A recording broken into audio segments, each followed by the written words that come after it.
ለበርካታ አስርት ዓመታት መርካቶ መደብ የሚል ሱቅ ይዘው ሲሰሩ የነበሩ ነጋዴዎች ንብረታቸውን በአስቸኳይ ይዘው እንዲነሱ ተነገራቸው።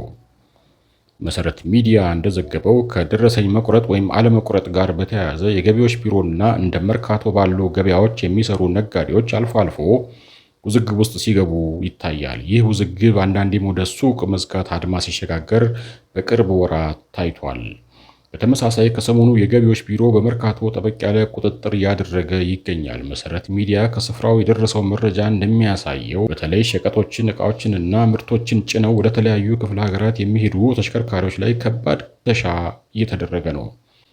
ይሁንና በርካታ በመርካቶ የሚካሄዱ ግብይቶች ደረሰኝ የሌላቸው ከመሆኑ ጋር በተያያዘ መደብ ተብለው የሚጠሩትና ከመርካቶ ሱቆች ስር የሚሰሩ ነጋዴዎች ችግር ላይ እንዳሉ ለሚዲያችን ጠቁመዋል።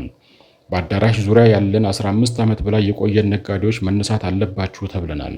ካለፈው ቅዳሜ ጀምሮ ተነሱ የሚል መረጃ ይዘው መጡ። የሚገርመው ይህ የሆነው ከሰሞኑ ግብር ከፍለን ከጨረሰን በኋላ ነው የሚሉት አንድ የመደብ ሱቅ ባለቤት ናቸው። በዛሬው ዕለት ደግሞ ስማችንን እየጻፉ ማስፈራሪያ ሲሰጡን ውለዋል። ቦታ ሳይዘጋጅ እንዲህ ማለት ተገቢ አይደለም፣ ዕቃዎቻችንን እያነሱ ውለዋል፣ ነገ አዲስ ኃይል ይመጣል የሚል ማስፈራሪያ ሰጥተውን ሄደዋል በማለት አክለዋል።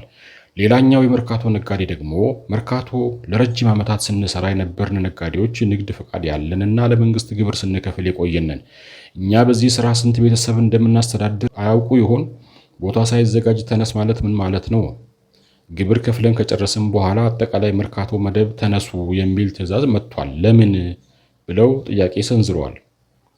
የዛሬ ዓመት ገደማ በመርካቶ ገበያ የተጀመረው ሱቅ የመዝጋት አድማ መነጋገሪያ ሆኖ ነበር። መንግስት እያካሄደ በነበረው የደረሰኝ ቁጥጥርና ቅጣት ምክንያት ነጋዴዎች መደብሮቻቸውን በመዝጋት አድማ ላይ ነበሩ።